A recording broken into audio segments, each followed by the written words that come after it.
Welcome everyone to the New Zealand Airsoft League After Action Report. I'm your host, Jono Robinson. Over here is my co-host, Jono Kirkby. Hey everyone. So let's get into the first round, shall we? Yeah, definitely. The first round was hosted at our home field in January, the Taranaki Airsoft Ranges.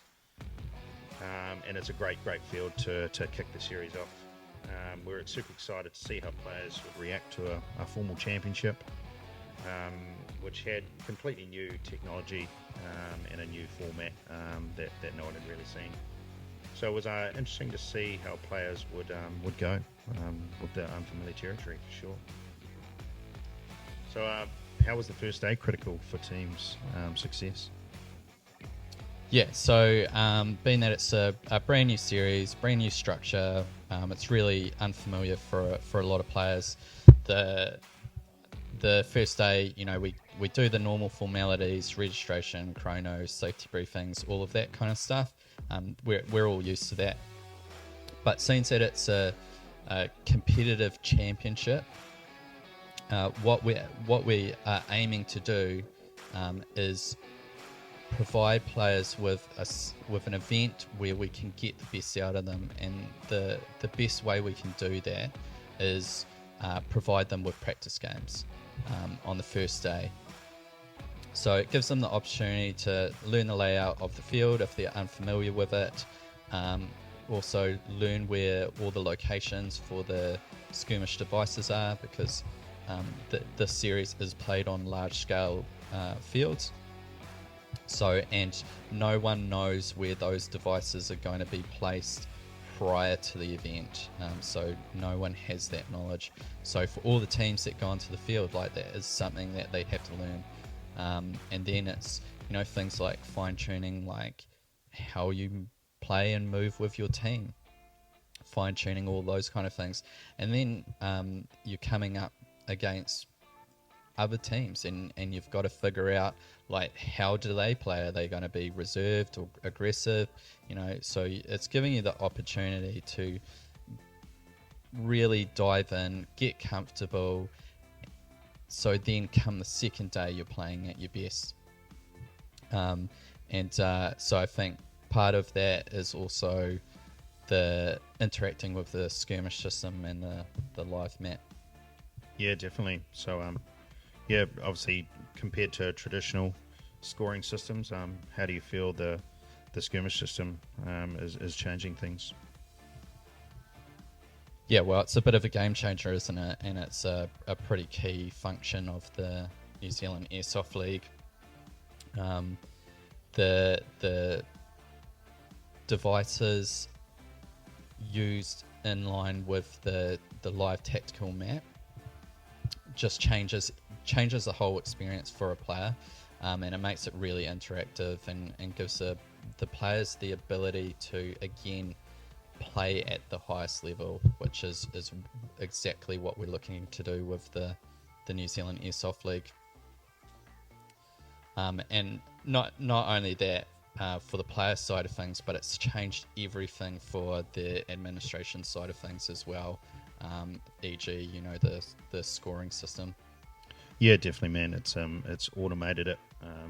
It makes it super easy to track stats and scores, and really hone in on how games sort of pan out, and yeah, it just makes it far better for what we're trying to achieve. Yeah, and the system for us breaks everything down from a team aspect right down to an individual player aspect. And it was just, by the end of the last practice game, it was really interesting to see that all the teams were really close. So it didn't really give us any idea as to how the second day was going to go. Yeah, the point separation on the last practice game was a lot closer than we expected. It was a real unknown falling into day two where things were going to go. But that time between day one and day two, it gives those teams the ability to really sort of sit down, hone in on their tactics and really get themselves prepared for the rest of the competition. Yeah, and day 2 was a shocker. Yeah, definitely, man. Yeah. Give us a rundown on day 2. Yeah, so day 1 was beautiful weather. It was perfect conditions for airsoft, so it was nice to have that. But day 2, as soon as we got there, the rain set in, and we got no relief from the rain the entire time. So for some teams, that was a real struggle for them because they weren't really prepared for that. Whereas we really seen some other teams kind of shine because they already had that experience of playing airsoft in harsh conditions, and still being able to function. But sadly some teams learnt the hard way with the tough conditions, and with the bead magnets having a couple of their platforms go down towards the end of the day. But as tough as it is, everyone needs to understand that the New Zealand Airsoft League is an all-weather event, and teams need to come prepared. And that was definitely a talking point with Marcel, the team captain of bead magnets. Yeah, he definitely had something to say about it. So yeah, I quote, the team is bringing extra gear, including backup replicas, to be prepared for any equipment failures. Light rain and showers aren't a major concern. That said, given the specific weather conditions during round 1, we felt it was best to not continue. There were potential risks to our equipment, such as AEGs, radios and phones, as well as possible health and safety concerns, injury due to slip and falls. In similar circumstances, we believe pausing or calling off the game would likely be the most responsible decision. Yeah, so it's really interesting because he's kind of touching on 2 points. One is their preparation with their gear, and then also, he's just talking about the safety side of things. And for us as organisers, we have the responsibility of making sure people can compete safely. But what was really interesting for us running the event is we'd created these redundancies for when the weather plays a part in interrupting our schedule. So as hard as it was for, I think, everyone to run an event in weather like that, it was really great to see those redundancies fall into place and do the job that they were meant to do, which is, again, like super critical for what we're doing as well. So, but what was really different from day 1 with the practice games was how the points fell in day 2 and how different they were. Yeah, definitely the points were a lot different on day 2, and there was definitely some clear separation between those top 3 teams. We had third place taken out by the mighty MCU crew with 34 points. Second place went to the Gorka gang with 81, and the top spot was taken out by the bead magnets with a solid 97. So yeah, congratulations for all those teams for toughing it out through those difficult conditions. And congrats to the bead magnets for taking out the top prize of $300 cash, which was sponsored by Special Effects. So yeah, now that round's out of the way, and all the focus is on round 2, the series is heading north to the mighty Waikato at Waikato Airsoft's Cambridge field on the 31st. So how you feeling about that? Yeah, so we're obviously less than a week away from round 2, and to say that I'm pumped up would be an understatement. The second round, which has been hosted at a place called Camp Care, is amazing facility. It has on-site accommodation. It's got all the facilities, hot showers, the whole shebang. Can facilitate large numbers, so it's perfect for large airsoft events. So like fantastic facilities, and then the icing on the cake is the field itself, which is top tier. It has like an awesome balance of easygoing terrain that's got wide tracks that go from one end to the other of the field, so it's really easy to navigate. And then it's got forested areas that are have real high elevation on either side, and provide a more challenging place for players to venture if they so choose to. But I think the big key thing for the players is going to be the difference between TAR's field at round 1 and AWI's field come next Saturday. Yeah, definitely. They're two very different fields. They are light years apart.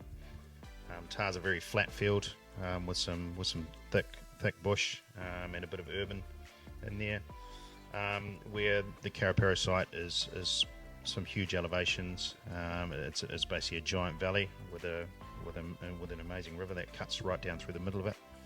So yeah, you've got to deal with some steep terrain, some slippery tracks, and some water crossings with some big open areas. So yeah, it'll definitely be exciting to see how those teams sort of handle that different change. You know, if you're used to a flat field, be prepared. It's going to get real quick. Yeah, obviously we've seen a lot more teams into this round, so yeah, it'll be exciting to see how teams will compete with a lot more new teams entering into the second round. Yeah. So obviously we've seen big expansion with new teams coming on board, and so it's just increases the excitement. There's teams there that have some advantages in some ways. Some of them have experience with the field, but then other teams, obviously, that have already competed at round 1, they've got experience there, they've got points, but for us, it's like, again, we can't. There's no standout team yet. You've got those teams that have already accumulated championship points, but those teams are unfamiliar with the layout at Karapiro. So those teams that do have that experience with that field have that advantage. So I'm just genuinely excited to see how things pan out by the end of round 2. For sure.